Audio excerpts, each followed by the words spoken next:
పవన్ కళ్యాణ్ గురించి ప్రముఖ ప్రవచనకర్త గరికపాటి నరసింహారావు గారు చెప్పిన మాటలు ఇప్పుడు సోషల్ మీడియాలో అయితే తెగ చెక్కలు కొడుతున్నాయని చెప్పుకోవచ్చు.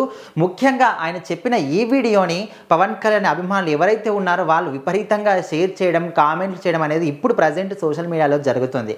సో ఆయన చెప్పిన మాటలు ఏంటంటే, ఇప్పుడు మొన్న జరిగిన రీసెంట్గా ఆంధ్రప్రదేశ్ అసెంబ్లీ ఎన్నికల్లో పవన్ కళ్యాణ్ 100% స్ట్రైక్ రేట్తోని ఆయన విజయాన్ని సాధించి, ఘన విజయాన్ని సాధించి డిప్యూటీ సీఎంగా పదవి పొందిండు. అండ్ ముఖ్యమైన కొన్ని శాఖలకు సంబంధించి అధికారికంగా అవన్నీ బాధ్యతలు కూడా ఆయన స్వీకరించాడు.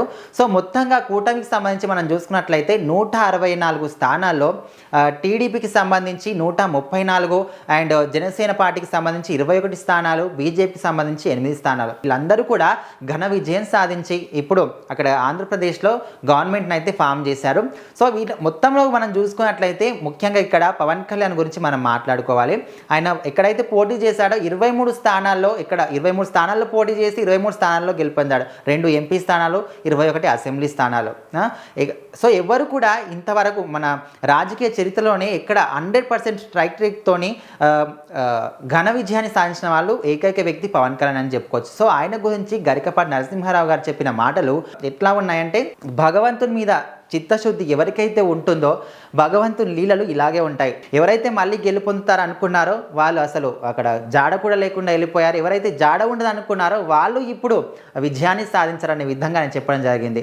సో మరి భగవంతుని లీలలు అంటే ఇలాగే ఉంటాయి. మరి ఎవరైతే భగవంతుని పట్ల చిత్తశుద్ధితో ఉంటారో, భగవంతుని ఎల్లవేళలా స్మరిస్తూ ఉంటారో అలాంటి వాళ్ళకు భగవంతుడు ఎల్లవేళలా కూడా వెన్నంటే ఉంటాడు. వాళ్ళ విజయానికి తోడ్పాటు అందిస్తాడు, వాళ్ళ విజయాన్ని ఖచ్చితంగా చూపిస్తాడనే విధంగా ఆయన చెప్పడం జరిగింది. సో మరి పవన్ కళ్యాణ్ గురించి ఇంత గొప్ప మాటలు చెప్పిన గరికపాటి నరసింహారావు గురించి ఈ వీడియో ఏవైతే సోషల్ మీడియాలో ఇప్పుడు ట్విట్టర్ అంటే పవన్ కళ్యాణ్ అభిమానులు, జన సైనికులు, కూటమికి సంబంధించిన వాళ్ళు ఎక్కడెక్కడైతే పవన్ కళ్యాణ్ అభిమానులు ఉన్నారో వాళ్ళందరూ కూడా ట్విట్టర్లో ఈ గరికపాటి నరసింహారావు చెప్పిన మాటలు, ఆ వీడియోని అయితే విపరీతంగా షేర్ చేయడం జరుగుతుంది. సో మరి ఆయన చెప్పిన మాటలు 100% కూడా కరెక్టే.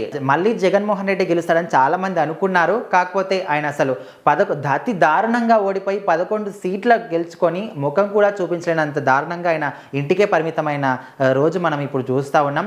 పవన్ కళ్యాణ్ అంటే ఆ గత ప్రభుత్వం ఏదైతే ఉన్నదో వాళ్ళు ఏమని చెప్పారంటే, పవన్ కళ్యాణ్కి అసెంబ్లీ గేట్ వరకు కూడా వచ్చే స్థాయి నీది కాదు అనే విధంగా కూడా అప్పుడు ఉన్న వాళ్ళందరూ కూడా మాట్లాడడం జరిగింది. అలాంటి ఒక వ్యక్తి ఇప్పుడు ఉప ముఖ్యమంత్రి స్టేజ్లో ఉన్నాడు. సో మరి అన్న వాళ్ళందరూ కూడా అసలు ఆ గేటు పర్యావరణంలో కూడా వచ్చే అవకాశం మీరు లేకుండా ఇంటికే పరిమితం అయిపోయిన తుక్కుతుగ్గా ఓడిపోయి మీరు అలాంటి పరిస్థితిలో ఉన్నారన్నట్టు ఒకటి చెప్పడం జరిగింది. సో మరి ఇక్కడ కూడా మనం ముఖ్యమైన విషయం ఒకటి తెలుసుకోవాలి. ఏంటంటే, మనం ఒక హోదాలో ఉన్నాం, ఏ హోదాలో ఉన్నా సరే, ఎంతటి స్థాయిలో ఉన్నా సరే, ఒక మనిషిని, సాటి నాయకుడిని కావచ్చు, ప్రతిపక్షంలో ఉన్నా సరే, ఎవరైనా కావచ్చు, వాళ్ళని దిగజార్చి కానీ తక్కువ చేసి మాట్లాడద్దు. ఇష్టం వచ్చినట్టు నోరేసుకొని కూడా మాట్లాడద్దు. అలాంటి వాళ్ళకి ఖచ్చితంగా ఏదో ఒక రోజు ప్రజలే బుద్ధి చెప్తారనే విధంగా ఇక్కడ ఏపీ రాజకీయాల్లో అయితే మొట్టమొదటిసారిగా మనం చూసాం.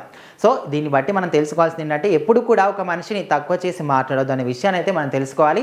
సో మరి ఇక్కడ ఓవరాల్గా మనం చూసుకున్నట్లయితే పవన్ కళ్యాణ్ గురించి గరికపాటి నరసింహారావు గారు చెప్పిన మాటలు ఇప్పుడు సోషల్ మీడియాలో అయితే ట్రెండింగ్గా మారిపోయి. సో మరి మీరేమనుకుంటున్నారు ఆయన మాటల గురించి? కామెంట్ చేయండి.